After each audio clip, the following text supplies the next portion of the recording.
Hey there, welcome to the TWE podcast, the podcast where we talk about all things related to horse training, horse keeping, and being better horse people for our horses.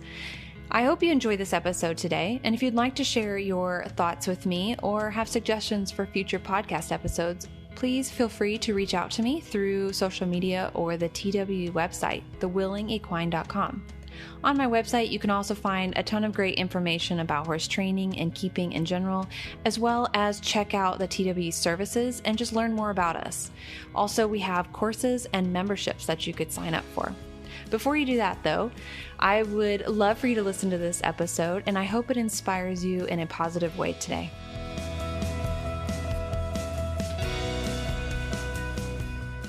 Hey guys, welcome back to the TWE podcast.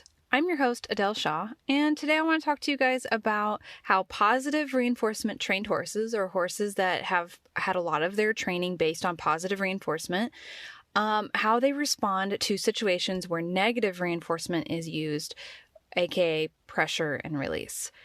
So I think it's a common concern for people when looking at positive reinforcement focused training and training with clicker training and all of that, that should a situation arise where the horse requires negative reinforcement, or that the situation requires negative reinforcement being used, that the horse won't know what to do and may even become dangerous in that situation. And I'm just going to kind of put this to bed right away. That's not the case, being that they're dangerous or anything like that and that they won't know how to deal with it. I think a lot of this misunderstanding comes from, or this idea comes from the mental, just the fact that we kind of think about horses having to learn how to learn. And I do talk about that. I do talk about how we do need to teach horses like how to problem solve and all of that. And I'm not saying that you should not think of it that way, but also I think we take it too far. So let me see if I can simplify this or make it make sense. Your horse knows naturally by the laws of learning, by the laws of nature, how to respond to pressure and aversive and find release from it. You do not have to teach your horse how to learn from pressure and release. They already know how, just as they already know how to learn through positive reinforcement and also negative punishment and positive punishment. You don't have to teach a horse that something painful happening after a behavior is you don't have to teach them that that's punishment. They just know it. This is how learning works. And they're less likely to do that behavior that happened just before the punisher again. And that's how it works. So if you touch the hot stove and you feel hot, your finger gets burnt or whatever, you're less likely to touch the stove after that. Did you have to learn that touching the stove was painful? And did you have to learn what positive punishment was and all of that in order to go, oh, now I understand I'm not supposed to touch the hot stove? No, your brain just put the pieces together. Like it just happened. It's automatic. We know how to learn. All living beings and in anything that can learn learns this way. Same thing with positive reinforcement and negative reinforcement and negative punishment. Your horse automatically understands that if they paw on the stall door and then food arrives right afterwards, that they were reinforced for that behavior and they should do it more, and then the food will come. Now, they may have not been your intention, but they are learning and they know how to connect those dots automatically. And that's really what it is that's connecting the thing that happened and then the thing that followed, and then being able to perform the behavior after again, or like connecting those dots, like between the reinforcer and the behavior that happened before, or between the behavior and the punisher. It happens automatically. We don't have to teach them how to connect those dots. However, because we want to train specific behaviors, sometimes we have to teach them the way to find relief from the aversive or the way to find the reinforcer. So this is where it's different. It's not that we have to teach them how to understand positive reinforcement, and it's not that we have to teach them how to understand negative reinforcement. It's that we have to be very structured and intentional with our training using negative reinforcement or positive reinforcement so that they can find so they can connect those dots in a low stress and quick way. So when I have a horse that I want to teach with positive reinforcement to let's say touch a cone. Like, we'll just pick something really easy. Or let's do this. Let's do lowering the head. Okay. So we're going to teach them to drop their head, and we're going to eventually put it on cue, but we're going to just teach them to drop their head. With positive reinforcement, all I do is, and I'm going to remove the clicker for a moment because that's an added factor. But so they're just going to lower their head, and I'm going to watch them. I'm just going to be standing there with them, and then they start to lower their head, and I give them food. They're going to go, oh, okay, what just got me the food? They'll try some different things, and then they'll happen upon lowering their head again. So they'll lower their head again, they get their food. Then the dots will start connecting. Oh, if I lower my head, I get food. Awesome. I'll just keep lowering my head. Easy. So we've just taught our horse how to lower their head for positive reinforcement. We didn't have to teach them that the food was positive reinforcement. They just like food. They know it. They connected those dots. It just happened. Same thing with negative reinforcement. So let's say we want to teach them to lower their head with negative reinforcement. We'll use the exact same example. We're going to apply pressure to the top of their head, so right behind their ears on their poll. So I'm going to put a little bit of downward pressure on their poll area, and they're going to go, ooh, what is that sensation? I don't know what I think about this. I'm going to try and avoid it. And then they'll happen upon lowering their head slightly. You release the pressure, you take your hand away. Perfect. So then they're going to go, okay, what was it that just got the release of that thing that I didn't really care for too much? And then you'll do it again. So you put your hand on the back on their poll behind their ears, and they'll start to drop their head, or they'll start to do different things. And then finally they'll come across dropping their head again. You release the pressure. This is when I start connecting those dots. After a couple of repetitions, if your timing is really flawless and they are truly trying to, find a way away from that pressure on the back of their poll, they will connect the dots really quickly. We didn't have to teach them that the poll pressure, whatever, was not comfortable, or that it was pressure. We didn't have to say, hey, horse, like, this is what pressure is. I know you don't know what it means, but here, this is what you're supposed to do with pressure. No, they already understand that. What we had to teach was how to start connecting those dots between finding relief from the pressure and the behavior that we're wanting. So we had to teach the behavior, not so much how to learn from that whole pressure and release process. I'm hoping this is making sense. So that's kind of the precursor to talking about how horses that are trained with positive reinforcement respond to things with negative reinforcement. Every horse, doesn't matter who the horse is, doesn't matter if they're trained with positive reinforcement, doesn't matter if they're trained with negative reinforcement, can learn from both methods of teaching it, or it's not really a method, but both processes of learning. So I can teach a horse that has been primarily taught with negative reinforcement how to drop their head with positive reinforcement, even if I've never used it before in the past. Same thing happens in reverse. So if I have a horse that's only ever been trained with positive reinforcement, or to the much as we can, then all of a sudden this one behavior, this one thing I'm teaching happens to be with negative reinforcement, they can still learn with negative reinforcement just like you would teach any other horse. Like, there's no difference. Their ability to learn with negative reinforcement is not compromised because they've been taught with positive reinforcement. It's just that they've not spent the majority of their life and their experiences in learning the different behaviors with negative reinforcement, but that doesn't compromise their ability to learn with negative reinforcement. And actually, in a lot of cases, I will say personally, I have found that horses that haven't experienced a lot of negative reinforcement, done poorly especially, but any negative reinforcement, actually learn really quickly. So this is probably because it's novel to them. It's not something that they're just experiencing on a day-to-day basis. If I have a horse that's trained with positive reinforcement, and then all of a sudden I find myself in a situation where, let's say the horse is overwhelmed, they're over threshold, they're tired, they're not wanting food anymore, they're stressed, and just food is not a thing, positive reinforcement isn't working, but we're in a situation where they have got to get in the trailer. This is a situation that's actually happened to me, and they have to get in the trailer. We have to go. There's not an option. As much as I would like to figure it out or find a different option, there just isn't one, no matter how hard I try. All I had to do in that situation was just like you would do with any other horse. I set up the environment. I tried to get them to be as successful as possible. I lowered the drop of the trailer. I made sure there was a horse inside the trailer. I had food waiting for them inside the trailer. We took our time. We were very patient. And all I did was apply a little bit of pressure on the lead rope.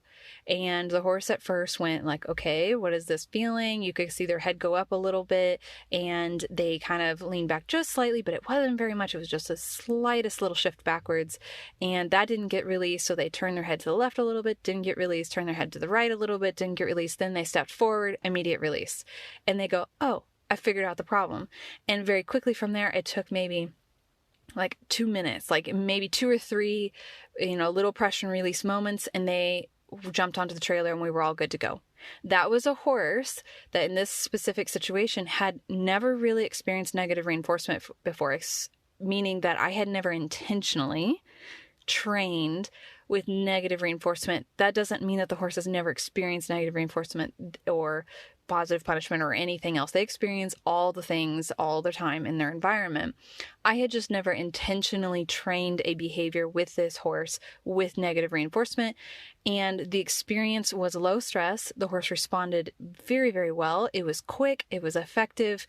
We never really had to do it again. It was just that one time because we were stuck and the horse had to get in the trailer, and the response was it was just beautiful. It was a beautiful response. However, I've had horses that have been trained with negative reinforcement their whole lives that are like just awful in response to negative reinforcement. They've had so much pressure put on them, and potentially also a lot of poor timing and a lot of punishment. So I'm not knocking on negative reinforcement. I'm just saying this is an example of how that they had all of this experience with negative reinforcement. They should be pros at it, right? They should be so quick to respond. They should know exactly what you want and be flawless in execution and just bam, bam, bam, done, whatever, no stress. And yet they are the ones that panic, and they're the ones that can't seem to figure out like where the release is coming from. They go over threshold really quickly. You put on the lightest bit of pressure and they just blow up basically because they have had bad experiences in the past that can't handle any more pressure in their life. It's just overwhelming. They're over threshold. They have been pushed to their limit over and over and over again, and they're done. So that's an example of how, and that's something I've experienced quite a bit actually with a lot of horses.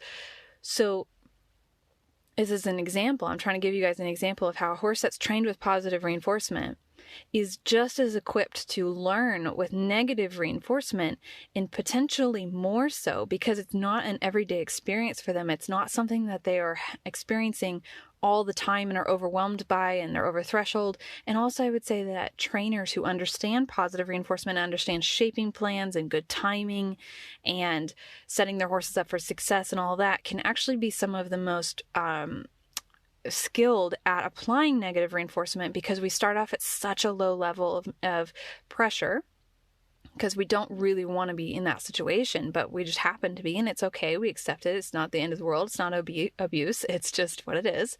Like in the situation I gave, the experience I had, I didn't really want to be doing that to that horse. It happened to be the situation. So I had to switch gears, and I started off with such a low level pressure. I had everything set up for success. I had timing, I was really good with my timing. We weren't in a rush. I wasn't pressuring anything. It wasn't an agenda related. It wasn't ego related. It was just, we had to switch over to the next most effective approach to that situation given the circumstance. And because of all of that, it went really smoothly. There was no stress. There was no over threshold. There was no thrashing around and fighting. It was just really well done. I've had multiple situations where this has occurred where, I have a horse that's trained with primarily positive reinforcement. I get into a situation where I need to do a little bit of negative reinforcement, and it's no big deal. It's just not a big deal. Even punishers, if I get into a situation where I have to use a punisher for some reason, it's no big deal. I mean, obviously punishers are aversive by nature to the horse. That's why they're effective. That's how they're effective. But it's not like because the horse has never experienced punishment before or has experienced it very minimally from the hands of a human, that they're all of a sudden dangerous and violent, and they're going to react like in this super abnormally big reaction. Like it's not going to blow their reaction out of proportion. I understand the concern in that maybe a horse that's never experienced pressure before, how maybe the thought is And I could say for myself, I also thought this potentially as well, that maybe if they've never experienced pressure before, they won't know what to do when they feel pressure for the first time. So they will potentially blow up or explode or become dangerous because they've never felt pressure before. Oh no, what is this? Panic induced. And now we have a horse that's dangerous and losing its mind at the other hand of the rope, right? Or the lead rope, or on the other, whatever's happening, whatever you guys are working on. This is, however, not the case. I see this happen, though, like I mentioned before, a lot with horses that have a ton of negative reinforcement training, but that are, it has been done poorly, or it's been overdone, or they've experienced a lot of pressure, so not just a little bit, and they've not had their thresholds respected, and they're and just not really good training. Basically, their fear and their worry wasn't respected, their body language wasn't respected, and they were pushed really hard, and so the only thing that was responded to was them exploding, and so now they do it a lot and they're just pushed way beyond their limit. I see that a lot in traditionally trained horses and natural horsemanship trained horses. A lot. However, I don't see that with positive reinforcement trained horses unless in their past history, they have trauma centered around that negative reinforcement, around the pressure. And so what you're actually tapping into, it's not the fact that they're now trained with positive reinforcement. It's not the positive reinforcement's problem. It's the past history with negative reinforcement's problem. But horses that have minimal to no experience with negative reinforcement at the hands of a human, again, they experience this type of, all forms of operant conditioning and on a daily basis. But horses that have minimal experience in a structured training session with pressure and release, with traditional training, with natural horsemanship, with negative reinforcement, those are all very much the same, that they do not respond explosively and irrationally. They have a moment, just like with any other horse, where they go, okay, what does this pressure mean? And then they find the release from it. They find it, and then you give the release, and there's the good timing, and then they learn, and then they know how to do it, and they do it faster the next time, and voila, trained, right? So some other examples that I can think of is it can be really easy for tactile cues, so positive reinforcement tactile cues. So meaning it's a contact related, like a touch related cue trained with positive reinforcement. We call them tactile cues. It can be really easy for these types of cues to inadvertently become a form of negative reinforcement type cue. Let's say, for example, you've taught your horse how to stop when they feel contact on their halter and lead rope. Like you've come to a stop, but the horse kind of missed the cue of you coming to a stop, and so they hit the end of the lead rope. Not hit it literally, but they just reach the end of the lead rope and they feel some contact on their nose. In the past, you've trained them that when they feel contact on their nose, that tactile cue, it means come to a stop. You've trained with positive reinforcement, and we do this through teaching the stop first, then adding the cue to that behavior, and then reinforcing anytime the behavior is performed after the cue. That's an oversimplified version, but that's how we establish the cues with positive reinforcement without it being a pressure and release tactile cue. But it's without it being a pressure and release cue, that is a positive reinforcement tactile cue. So let's say, though, that you're walking along, your horse is a little bit antsy. Maybe they missed your cue to come to a stop with you stopping beside them, and then they reach the end of the lead rope and they miss that cue as well. And they feel it, but they don't necessarily come to a stop right away. They will continue to feel that tactile pressure or cue on their bridge of their nose until they come to a stop. Theoretically, let's say that happens because you can't really let them go and you don't want them to charge ahead and you need to keep them safe and whatever. So you're kind of repeating the tactile positive reinforcement cue. You're repeating it like it's a continuous cue until they're responding. Ideally, that's not what we want to see. We don't want to see repeated cues or held cues with positive reinforcement until they respond. But in this specific situation, it's necessary for everybody to be safe. Great, fine. Okay. So we're giving this continuous cue, and we don't stop giving the cue until the horse comes to a stop and essentially responds to the cue. We could argue then that that horse was potentially only responding to that cue at that point because at some point it became a little bit of an aversive. It became a little bit of a like, okay, why won't this human stop giving this cue? Why won't they stop putting pressure on my halter and lead rope? I guess I should come to a stop because I know that's what it means. And then I'll come to a stop, and then the pressure will stop, and then they'll get the reinforcement. So we had a little bit of a mixture there of like negative reinforcement and then getting the positive reinforcer after. And initially that behavior was also taught with positive reinforcement. So it's kind of like we're looking at potentially a mixture of different things happening for the horse. But my experience with this, because I've had it happen before many times, is that they respond just fine. You would think that if a behavior had only ever been taught with positive reinforcement, if they had only ever been taught to feel that cue once, and then it was, then they came to stop and click and reinforcement, the thought is, okay, but what happens if you hold that cue and it's a tactile cue? So now it's branching into negative reinforcement because it's becoming a little bit annoying or aversive or whatever. What will they do when you don't let go? Will they panic? Will they not know how to find release from it? Will they not, all the things, the fears that go through our head? And the answer I have experienced multiple times is that they respond just fine. And in fact, I think they respond even better because they know the answer before the pressure is applied. So they've been taught at some point the answer to the question before they've ever been presented with the question. This is what I love about positive reinforcement training, because we are always teaching them the answer first, and then we pose the question, in a sense. So what that kind of means is that I taught this horse in this example how to come to a stop long before I ever put a halter and lead rope on that horse, and taught them that feeling pressure or feeling a tactile cue on the bridge of their nose meant stop. So we were walking along, maybe I used targeting, I don't know, it doesn't really matter, but I clicked and reinforced for coming to a stop, click to reinforce for coming to a stop, we repeat, and then now I say, okay, I'm ready to put it on this cue. We've practiced a few times with the halter on and the lead rope, but not doing anything with it. And we're just clicking for coming to a stop over and over again. We've been giving the answer. We're saying, yes, that's the answer. Yes, that's the answer. Yes, that's the answer. Yes, that's the answer, over and over again. And now we're going to say, all right, now horse, when you hear this question, which is the tactile cue on the bridge of the nose, so you give a little contact on that lead rope and it puts a little pressure on the nose.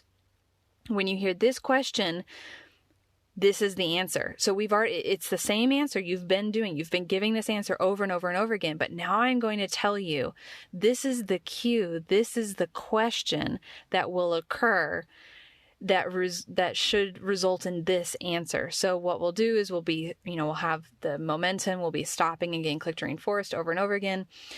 And then we'll say, what we'll start doing is we'll give a little bit of touch on the halter and lead rope right before the horse is going to come to a stop, click reinforcement. We repeat that over and over and over again until they start associating that touch of the halter and the lead rope with coming to a stop and getting the click and the reinforcement. And then what they're going to start doing is they're going to start feeling that contact on the halter and lead rope, and they go, oh, yes, I know the answer to this question. Come to a stop, click reinforcement. And so this is what's beautiful about it, is they never are put into that situation where, like sometimes with negative reinforcement, where we train the behavior after the question. So we present the question, putting pressure on the halter and lead rope, and we hold that question. We're like, okay, keep guessing until the horse comes to a stop, and then we release the pressure. And then we're like, yes, that was the answer. Now, if it's done really, really well with good timing, a question that the horse is really ready for, like it's not a big deal. It's not this like terrible thing. It's fine. It's beautiful. It's flawless. It's fine. But there is still always that moment where the horse goes, okay, what's the answer to this question? Where with positive reinforcement, they know the answer to the question. The answer to the question is already there. It's already happened. They don't ever have that moment of, I wonder what the answer to this question is. They just know it.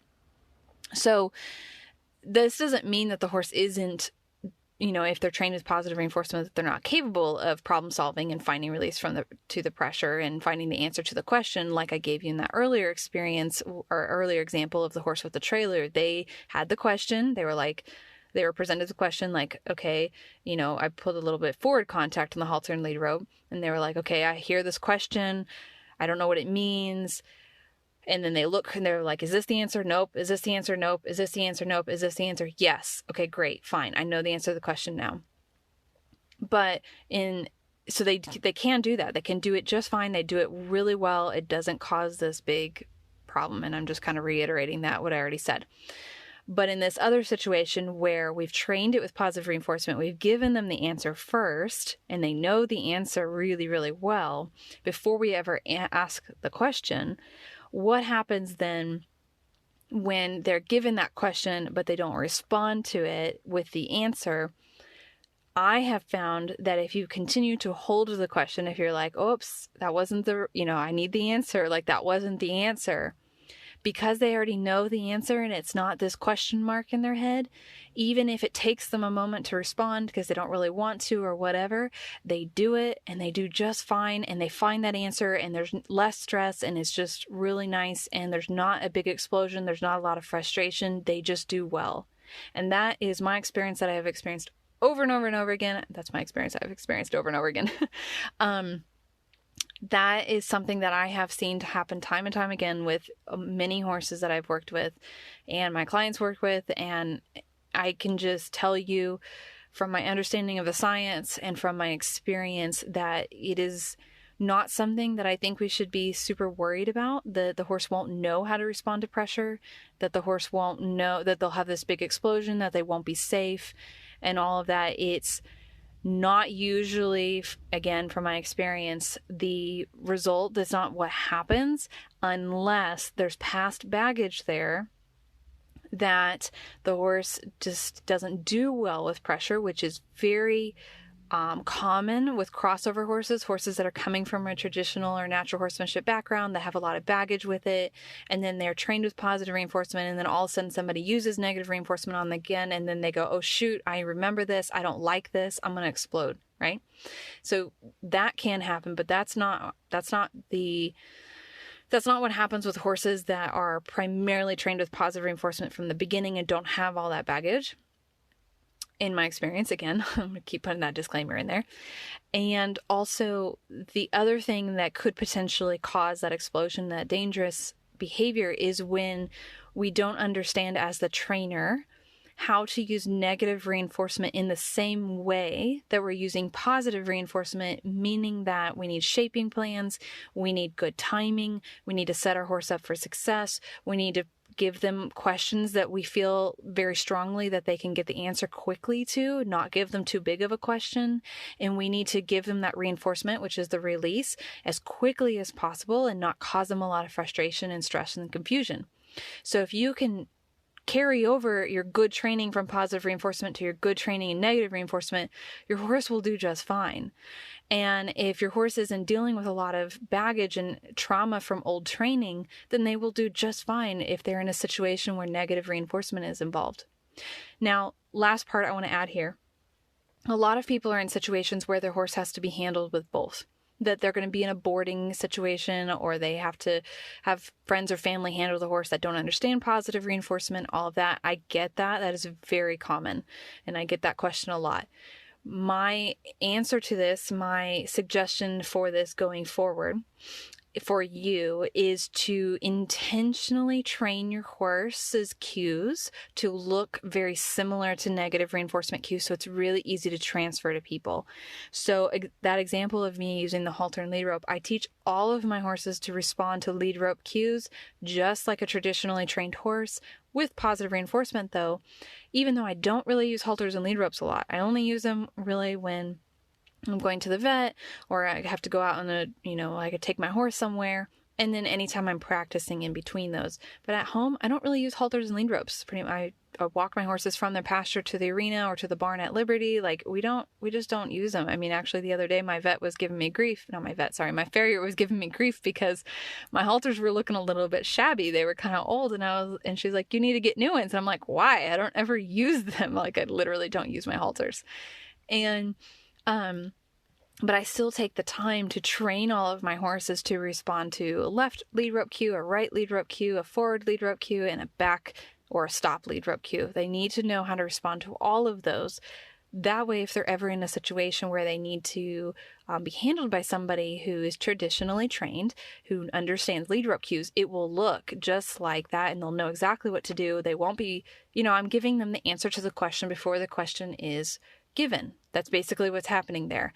I may not ever really ask that question much, although it does happen sometimes, but I know it's very likely in our modern day world, or horse world, that or any horse, anyway, in the current horse world, it is very likely that this horse at some point in their life will be asked a question of, the question of, if I pull on a lead rope, what are you supposed to do? And I want the horse to know, oh, that means come to a stop, or it means back up, or whatever. I also teach other cues, like my leg cues when I'm riding are very much look exactly like traditional cues. I also teach them tactile, like body cues. So if I touch your shoulder it moves to the side. If I touch your hip moves to the side. Something that somebody else would use. I try and keep them super easy to, well, two reasons. One, I want to be able to easily tell this person, hey, if you do this, the horse will do it.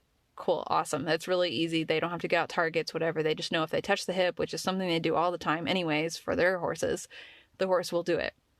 And also, if I'm not there, that person is more likely to opt for those cues. So, because that's, again, something that they do pretty often. So I try and keep it easy on everybody. Yes, if the cue is given often enough, if it's a positive reinforcement trained cue and it's given often enough without a reinforcer that follows it, it will begin to deteriorate, because what was maintaining the behavior is a positive reinforcer. Just like with negative reinforcement, what's maintaining the behavior is avoidance of or finding the release from the pressure. So their reinforcement is release from the pressure, but if the behavior wasn't trained looking for release, then it needs the positive reinforcement. So with my horses, my personal horses, this is really easy because 99% of the time it's followed by a reinforcer. So that one time that doesn't happen, it's not the end of the world. But if you're in a situation where your horses are regularly handled by somebody else who isn't giving positive reinforcement, you might try and intentionally put this behavior on a variable reinforcement schedule, meaning it doesn't get reinforced every time, but every, couple of times. You might also try and teach the people, like, hey, when he does what you want him to do, give him a good scratch. If your horse likes scratches, that acts as a positive reinforcer. And, so I think those two things is really big. Make sure when you're training the behavior initially, though, it's on a continuous reinforcement schedule, and then you can switch over to a variable reinforcement schedule, or you can put it on like chaining the behaviors together. So let's say you're at a boarding facility and you need, your horse regularly gets led from their stall out to their pasture. That's a series of behaviors that have to be performed. They have to put their halter and lead rope on. They have to walk next to the person, stop, go, whatever. Then they have to go in the gate. They have to allow their halter to come back off and all of that, right? So there's all of these series of behaviors. You can intentionally teach your horse that the reinforcer comes after that whole sequence of behavior. So just tell this person that's leading your horse, hey, when they go out to their pasture, just give them this one treat, or maybe you have something waiting out there for them, or give them a nice big scratch, or maybe just going out to the pasture is the reinforcer that maintains the behavior, especially if they only get turned out every once in a while and there's grass out there. It's probably sufficient for maintaining those behaviors. So I hope this gives you some ideas, and also maybe answer some questions about how horses that are trained with positive reinforcement deal with negative reinforcement. And maybe it's answered questions, and maybe it's also created more questions. I get that completely. But if you have any follow-up questions, feel free to ask them, and I can maybe clarify on some points that I made. I hope that it was clear enough and concise enough. It's a broad topic that has a lot of factors that come into play, a lot of individual aspects, meaning how's your horse, like what's their learning history like, how fluent of a trainer are you, like what's your experience level like. There's so much that goes into play here, that there's not this really black and white answer. And also, I want to be careful just making a blanket statement that all horses respond this way because, again, individuals and individual learning histories and all of that. So that's why I say, like, in my experience, which is an extensive experience, but it is still my experience. And so I just want you to just think on it. Think on it. Think if you have any questions. Think about how you could prepare your horse for potential, and then give it a try. I mean, worst case scenario, you give it a try, you work, prepare your horse for this and that, and you do the best you can, and maybe your horse is struggling a little bit with it, and then you say, okay, back to the drawing board. You either hire a coach or you decide to train that specific behavior with negative reinforcement. There's nothing, that's fine. There's nothing wrong with that. It's not the end of the world. Maybe at your boarding facility, you just decide to maintain the leading with the halter and the lead rope that the staff need to do as a negative reinforcement behavior. That's perfectly logical. If your horse is responding well and not stressed and all that, then go with it, roll with it. Like, it's fine. But if you want to retrain it and, problem solving, but set everybody up for success. So prepare your horse with cues that are easy to transfer, get those behaviors long duration and flawlessly executed and all that. And then let the horse know where the reinforcement's going to happen, set the staff up for success so they know how to reinforce, all of that. So just think about it, create a training plan, and figure out what's best for you guys. And I hope this was helpful and answered some questions today.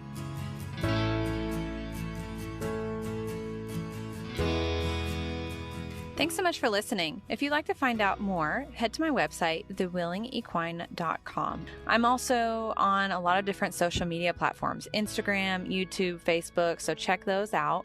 And I'd love to hear from you, so don't hesitate to email or send me a message.